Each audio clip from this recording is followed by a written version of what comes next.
the song that we got for you is really interesting. It's actually called, the band is called London After Midnight, and the song is called Kiss. And it's pretty much finding like your final relationship. You know what I mean? It's either being a really toxic one, but either way, your final relationship.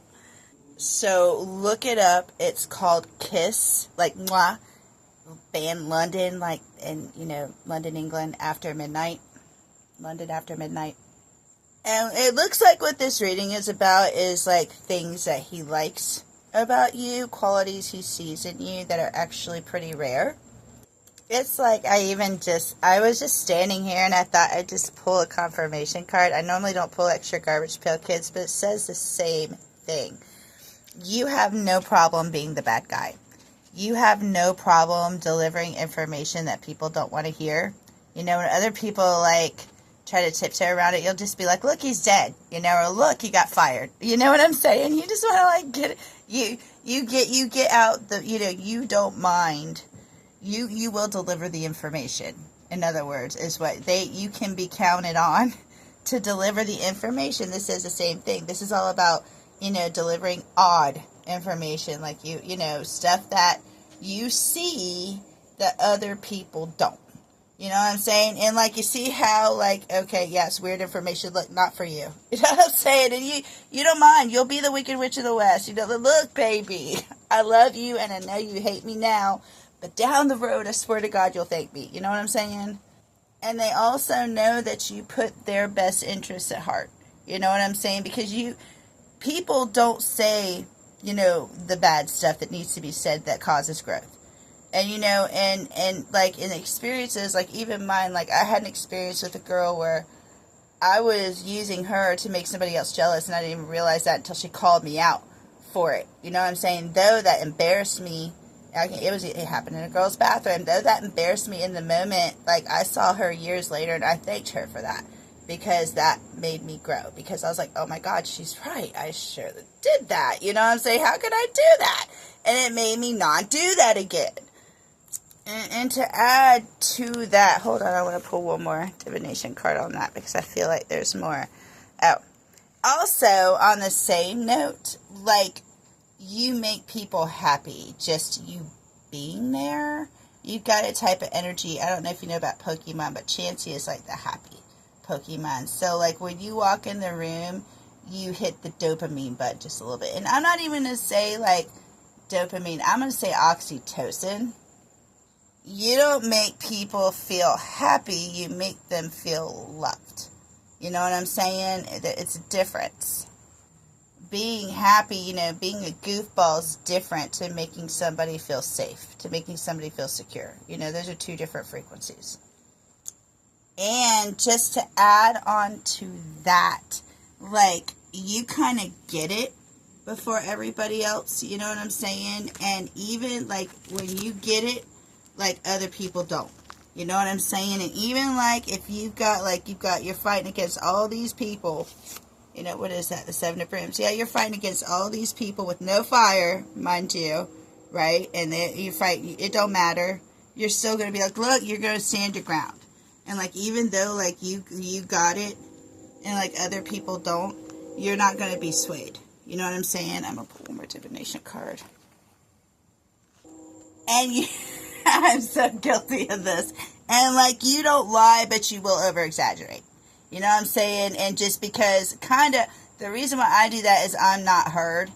You know what I'm saying? And when you're swinging stuff around and nobody's hearing you, you might over exaggerate a little bit. I know I do. But you do, and see how this guy's jumping up and down. You will stand your ground. You know what I mean? And you won't lie, but you will over exaggerate to get your damn point across. I'm going to pull one more. And I tell you what, it's what you're doing though, is somebody's becoming attached to you in a manner they don't want to, but they want to, because this is the Nine of Bricks. This is what somebody, actually that's single. Yeah, but this is single. Okay, you're single. You standing alone, technically you guys aren't married, so you standing alone and kind of fighting like you fight Because even if, like, nobody has your back, you'll still stand alone independently, which is what the card means, and you'll stick to the yellow brick road because, damn it, you're going somewhere. And on that note, like, somebody's become protective over you. And it's like they can't help it. You know, like, now it's almost like somebody couldn't be deterred off you. Like, you see how, like, even if somebody talked bad about you, it wouldn't get through.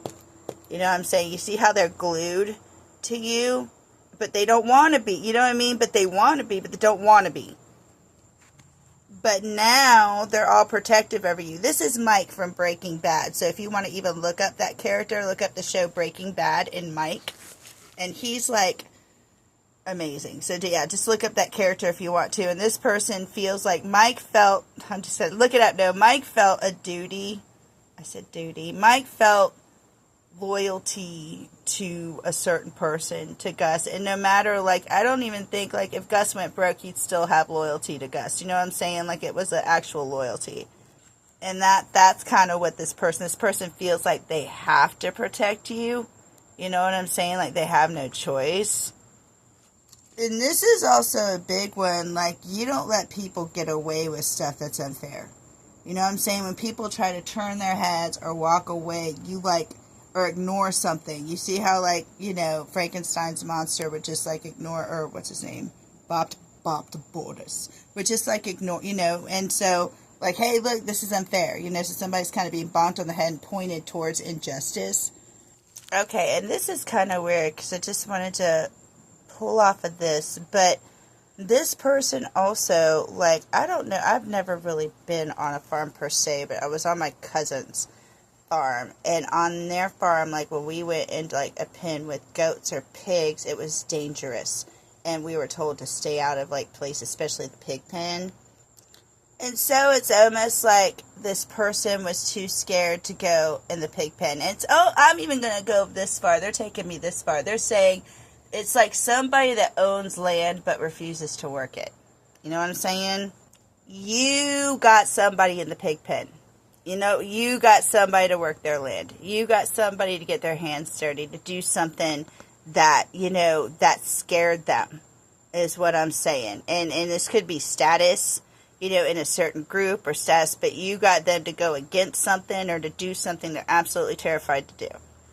Okay, and this I'm confused about, because I don't know if there's, I think you did say something about a weekend visit or something, because there's something, visitors coming in, and that's kind of being mean, you know what I'm saying, and somebody's scared that the visitors will be mean if they show who they really are, but it's like, I think, and that's what's like stressing them out, but I think if they show who they really are, it's like they won't be mean. Does that make sense? Or they can't be mean even.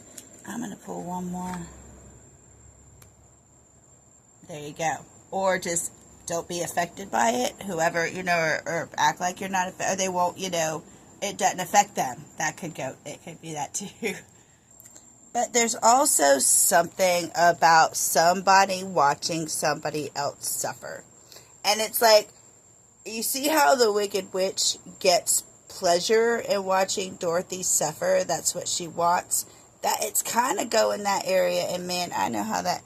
Ooh. Okay, so this could be like an ex, but somebody, like, there's something about, like, here, like, enjoying watching the suffering of somebody else. And that stresses somebody else out too. And also, like, somebody might, see, they're like, you would say it. So they said, Jess, you would say it. So they might be also stressed that somebody, like, just flat out says something that, you know, about the suffering, or about, like, you know, oh, I heard your da-da-da-da-da pass, which is ridiculous. Or I heard da-da. I don't know why somebody, I know, I'm guilty of it, but it's because somebody did something to me. So it could also go that direction as well. And they told me to look underneath, so we're going to do it live. Okay, yeah. I don't know what's going on with the visitors, but again, the Five of Brooms is all about competition. And the thing about this is, there is no competition. You see, it's in reverse. there is like no competition, so there should be like no problems. You know what I'm saying? Yeah, because that was like somebody, like the thing about it is they're gonna know, like if this is an ex, they're gonna know there's no competition of where their love is going, because their love is going towards you right now. And the thing about it is, you see, like in the Nine of Cans, you know, this is something you can see where somebody puts their energy, or you can see what somebody wants by where they put their energy, right? And I'm just going to say that everything is going to be revealed where everybody sees where the energy of him is being put. If there is like anything that goes crazy like that, and please let me know, because that just went all